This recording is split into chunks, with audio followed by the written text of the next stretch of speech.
Hello again, and welcome back to the Bitcoin Magazine podcast. I'm Grahm, and sitting across from me is old Dave. How's it going, everyone? Hope you're all well, and we hope you had a great Independence Day. Mine was quite free. I definitely felt the freedom, for sure, and I didn't blow off any fingers, so, got all my digits. That's good. Today we're going to talk about something that hasn't really gotten a lot of the attention that it actually deserves. That's the FATF's new guidelines for cryptocurrency. Dave, take us away. Yeah, so the FATF, or Financial Action Task Force, is basically this international regulatory organization that makes global policy recommendations to help nations prevent money laundering, terrorist financing, nefarious activities, that sort of thing. Ooh, it's pretty long-winded. On June 21st, the FATF went public with their guidelines on how governments should regulate cryptocurrency. Simon Lelieveldt, an Amsterdam-based regulatory consultant, has been speaking out against these new recommendations for several months. I spoke with him 2 weeks back during the same week that Facebook's Libra coin went public. Well, I think we're in a historical week, as this is the week where the ministries of finance of the world are basically finalizing those recommendations. They've been preparing for over a year, so it's happening right now, I would say. Simon does approve of regulations in many instances, for example, the EU's GDPR laws. And after all, he makes his career off of knowing how regulations work. Let's start with the good thing. It's a logical thing that as financial regulators, you will want to make sure that any value that's being transferred in too much amount is somewhere, somehow on your radar. And you can do that in a couple of ways. So integrating virtual assets into your regulatory framework is by itself not spectacular or exciting. I mean, if in the Netherlands you go to a jeweler and you buy for 30,000 euros a golden watch, that jeweler will have to notify authorities and say, well, this is a transaction of high value and so on. So doing that for virtual assets is not by definition a problem. Simply put, Simon thinks the FATF has gone overboard, way overboard, with their crypto guidelines. They're overshooting. They haven't defined the subject of regulation properly. If they were to say, well, we are only regulating virtual currencies and we're only requiring very specific information to be available on demand, that would not by definition be a problem. I mean, there might be a legitimate reason to do so. But what they are doing is they're using a very wide definition, which basically says virtual asset is anything that moves or represents a value in society. That's too broad in my sense. And they're over-expanding in the sense that they say, please send by default all the information of customers within the transactions. Now, they understand you can't do that with a blockchain protocol. The bit won't be agreed to by any node. So they say, oh, by the way, you don't really have to throw the information in the transaction, but build an overlay structure where you send it along towards the other entity in the value chain. So they're demanding bank-like export of personal data, and that's pretty much to ask. I think too much to ask. In case you didn't already know, telcos are gigantic telecommunications companies like AT&T or Vodafone who store massive amounts of user data. Simon believes that these guidelines are too much to ask for from cryptocurrency companies and says it's likely a violation of the Fourth Amendment of the U.S. Constitution, which, in a nutshell, says people have the right to be safe and secure in their homes, their effects, papers, and from unreasonable searches and seizures. It's too much to ask because if you look at the Fourth Amendment in the US and if you look at the Carpenter ruling of the Supreme Court, this is based on telco information. If we ask telcos to collect information of private citizens, which are innocent citizens, and we ask them to collect it and retain it for possible future use to catch thieves or crooks or criminals, that is too much. And there's a ruling of the US Supreme Court on that. There's also in Europe an equivalent ruling on Taylor 2 case, also in the telco area. You can't go around retaining, and we're not even talking about sending, but you can't even go around retaining the data of customers that are innocent, because sometimes, somewhere, somehow, a crooked criminal can occur. That's too broad an expansion of your government powers. So that's been set in stone by these rulings. So they're really overshooting, and ignoring these relevant privacy rulings of the Supreme Court and the EU Court of Justice. And that's, I think, a government official, even when working to catch criminals, should still respect the other government officials that also do their work. On Twitter and his personal blog, Lelieveldt has been saying violating privacy is only one part of the potential problems created by these guidelines. In summary, he calls them fundamentally disproportionate, unsound, and uneconomic.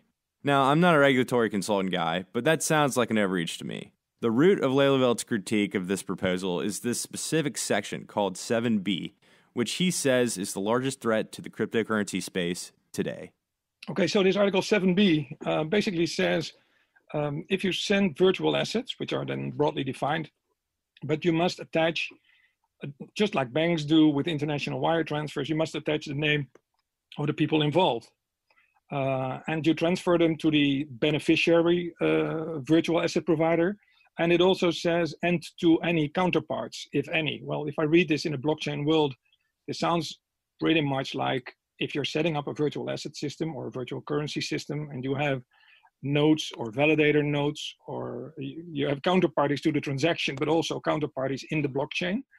It sounds as if you're basically exporting customer data, which by itself, everyone in the crypto world agrees that it's stupid to throw in names in a blockchain protocol, because in 10 years time, the encryption will be hacked, so it's public data. So you don't want to throw around names just as the FATF orders. And that's a very, very silly thing to do or to demand from the virtual currency world. Lelieveldt isn't saying that KYC is too much to ask for from cryptocurrency exchanges. He's saying the FATF is advocating for something far more intrusive and potentially dangerous. Essentially, it means that every cryptocurrency exchange has to share customer data when a customer transfers funds to another exchange or personal wallet. This begs the question, are the FATF's guidelines even feasible? Well, there are, you could say, at the endpoints of the exchanges or the virtual asset providers, you could create a system where you say, I want to know my customer. Well, everyone is doing so, because if you want to remain operating your bank account, the bank will ask you to do so. So you'll do KYC, you do transaction monitoring. And of course, you can also request, before allowing a currency transfer, you can request someone to provide the name of the entity that the money is going to be sent to. There's stuff that at the endpoints that you could do. Then there's also the possibility that exchanges and the virtual asset providers start cooperating on a collective system to share the information.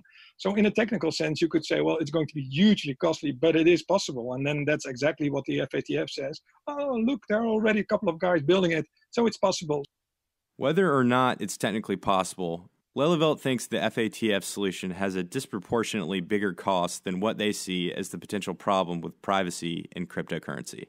So, if governments decide to follow these recommendations, which it sounds like they always do, what are the costs? It's going to be a huge coordination cost and technical cost to build the system if you would want to build it. And there's I would say the spirit of the requirement sort of goes against what cryptocurrency is all about. It's about basically giving power to the people who use virtual currencies, which means shielding them off from too much government intervention. And in spirit, this is a bit too far. Even if you look at the regulations from the United Nations resolutions on privacy in the digital age, this is too much. It's beyond what a government might want to ask, and that's where, in spirit, I think it's harmful to the ecosystem. So it's a cost thing primarily, and a privacy thing also primarily, I would say. Simon also points out that these guidelines could potentially create a large-scale security problem. In the end, you can be sure. Technically, I mean, I think it's been last week that the U.S. Customs database has been hacked. There's basically, by definition, if you're going to demand this kind of systems, if you demand the storage and retainment of personal data, somewhere along the chain, someone is going to lose it, and then you've got a data breach. So who's going to have to phone who about this data breach? I mean, you're for certain there's going to be data breaches, and for certain you're throwing away very personal, sensitive data of people who are completely innocent into the public domain. So you're basically basically making a hole in the dikes, letting the water filter through because there's perhaps one fish that you want to catch. It's not a good idea. But there is a hope. Simon believes there's a legitimate argument to be made for why cryptocurrency companies shouldn't have to bend the knee to the FATF's guidelines. Well, I think there is. I think the crypto community could very simply say, as long as we don't have harmonized definitions on crypto assets worldwide, as long as we don't have unified legal regimes, we are not in a position to implement this measure worldwide, because what's crypto in one country is not crypto in another country. So, and we also are unable to comply with all the data protection regulation of those other countries in cases where the country doesn't feel that it's a virtual currency. So we will want to honor the FATF requirement, but technically we will be using the domestic wire transfer regime. So what happens if crypto companies don't want to bend the knee to these regulations? Well, it depends on the region. For the US players, I think there's a major risk in the sense that already right now they are regulated as money transfer businesses. Technically speaking, the rule might already be applying to them for 4 years, but it hasn't been enforced yet. So if they don't want to listen, the supervisor could just say, well, sorry, you haven't been listening for 4 years and now it's the 5th year, so I'm going to hit you with a huge fine. Some fine like you're out of business almost. So there's pretty much at stake. There's a high risk. And that could be the reality of supervision for US players. And then in the other countries in the world and regions, it really depends upon the local authorities. In Europe, we will take the FATF recommendation, have a look at it, and then see how can we make it work under EU regulation. And there's still room for the European Commission to perhaps say, well, sorry, FATF, nice try, but we're not going for it. So it depends on the region and the local legal authorities how far they want to go and how far they want to stray from what the FATF intends to do. More than likely, in places like the US, companies will have to either comply or relocate. On the other hand, European exchanges might fare better. That's because, as Simon has laid out, these recommendations seem to violate the EU's GDPR privacy laws. About a week after my conversation with Simon, world leaders at the G20 summit declared their intent to comply with the FATF's guidelines. So this is a bad thing, right? Yep. Which leads to another point Simon wanted to drive home, the geopolitical ramifications of all of this. Given the definition of virtual asset, which is so wide, and basically anything that is being tokenized in the future will be subject to this. So it's not just virtual currency, it's anything that you can tokenize. And if you say we're going to monitor this and we're going to retain all the transaction data and you must send it out through the whole world, then what you're effectively doing is the digital equivalent of hanging security cameras at each economic transaction. It's not just hanging security cameras in a public space where everyone can see them. No, it's hanging them at the location of each. It's almost like snooping the PIN code for a transaction at the point of sale. But you leave it. You're not interested in the PIN code. You're interested in the transaction data. So it's a worldwide surveillance mechanism for all economic transactions, and that's also what has been behind the rule that banks were asked to comply with in 2004 and 2005. This was never about criminality. This was always about FBI asking to know everything that's going on economically. It's the FBI asking Apple, open up your operating system. We want to see what happens. It's a standard feature for counterintelligence and criminal seekers. Let's call them this, to want more information and to get to the heart with backdoors, front doors, or what have you. And that's their role. They should ask for it, but there's also entities that should just deny it and say, I understand you want it, but you're not going to get it. So that's the balance that we're seeking in a political sense, I think. Are these guidelines impinging on a human rights violation? Simon seems to think they could, which circles back to this ongoing issue of online privacy that's been heavily debated since the dawn of the internet age. They are in direct violation to human rights principles. There's a UN resolution on digital rights, the right to privacy in a digital age. And I would certainly hold that this retaining information of people that are innocent, this comes to the heart of the Fourth Amendment in the US. I don't know all the amendments, but I looked this one up. this is innocent data of innocent people, and it's going to be leaked out everywhere, and it's going to be harmful in any way or the other. And there is a fundamental tension with the human rights, and I think this one's beyond what's appropriate. How would this affect cryptocurrency users? Well, this is important. Simon says it'll move a lot of people and companies into the realm of peer-to-peer cryptocurrency sending and receiving. So if you're struggling with this whole concept of what the guidelines entail for sending and receiving, like I am, think of it as any kind of transaction where you move money on or off an exchange that holds your funds. It would be like if every time you moved your crypto from a trading account to a personal wallet, that information would be reported to a large group of third parties.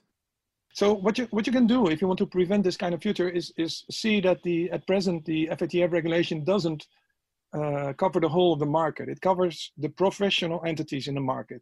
So there's still a peer-to-peer community area where you can have your own wallet, you can transact with whomever you want, and that won't be subject to regulation because that's the personal domain. Now the question is, how long is that going to be free of regulation?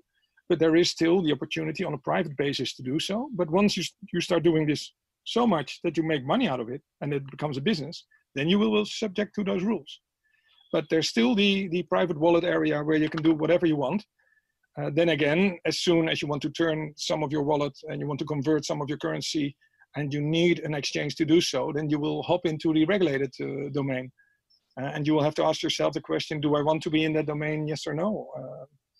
So there is a sort of hope, but there's and that's basically also the expectation of the counter effect or the side effect of this FATF regulation. It basically pushes a lot of things that the FATF doesn't want towards this peer-to-peer domain.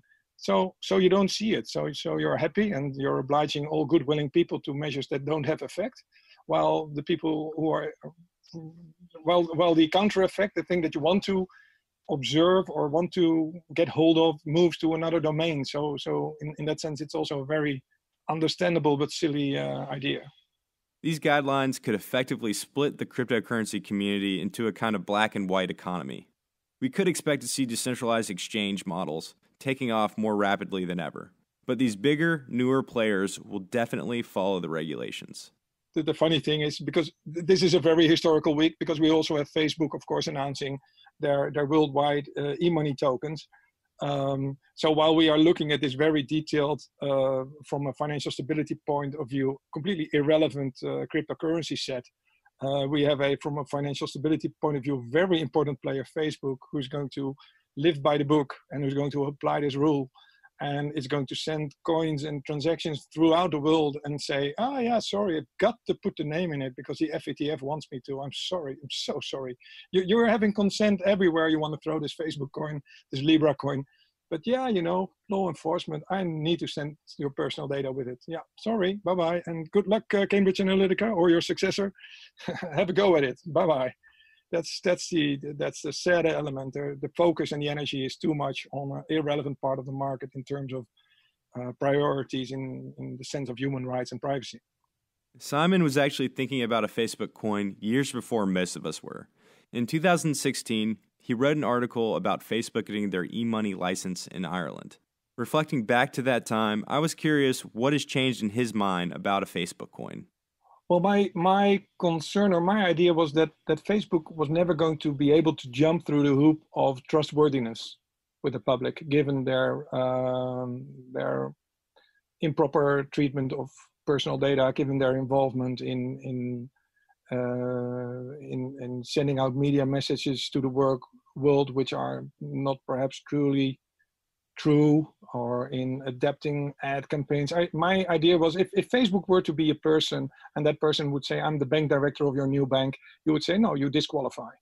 Your past is blemished and you're not allowed to become a bank director.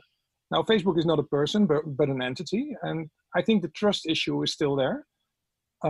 It was then, it is also now present, and that's why regulators and politicians all over the world want hearings and want to say, well, what's happening here? Please stop this development of Libra in its track, because we do have an issue. I think the issue is not technically with the question, can they issue financial products, or can they do this properly or soundly? But there's really a trust issue at hand, and the power issue, because there's not been, if you compare to the development of the Visa card system, basically what Facebook is doing is sort of the same. The Visa card system started out with Bank of America having a smart system and using technology like cards and networks, which were hip and new and happening, and create a system where you can quickly do credit scoring and transactions. And was way better than the paper-based world that we had until then. So that's cool. And they even had this disruptive framework like chaotic age and chaotic management. They were the disruptors of their time. So one company started with a product and then built an ecosystem, which we now call Visa and MasterCard, to support it. Facebook is doing exactly the same. They're putting in the product, they're putting in the ecosystem around it, but they're doing it much faster than they did before. And I think the new thing for me is that I'm placing the development of Facebook Cash or Libra Coin, or how you want to label it, into this historical context. It's basically the new age, or the new technology style of setting up a scheme, a payment scheme. And that's what they're doing. They're setting up a payment scheme. And the one thing that may escape attention is that it's not just about a currency thing, but by choosing a basket of different currencies, they basically, they want the Libra to become the unit of account. They want it to supersede dollars, euros, and yens. So their game is not just at payment mechanisms. Their game is at the heart of our minds. In our minds, we should start thinking in Libra. That's basically what they're going for in their approach. And that's one that I did not envisage when I wrote the article in 2016. I just figured, well, it's a big player. They can set up a third scheme like Visa and MasterCard, and that's about it. But the new thing is they basically also want to create us think about Libra as a currency and as a unit of account. But a compromise might be struck by innovation from the private sector. Colin Harper, a Bitcoin Magazine staff writer, reports, the blockchain analytics company CipherTrace and attestation platform Shyft are developing an anonymous identity protocol, which the partners claim will allow crypto service providers to share information without disclosing user identity. This would mean keeping regulators happy without having to sacrifice sensitive client information. Only time will tell if regulators will agree.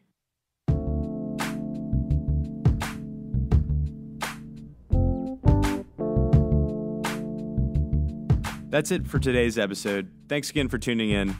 We'll see you next time. The Bitcoin Magazine podcast is a BTC Media produced podcast on the Let's Talk Bitcoin network.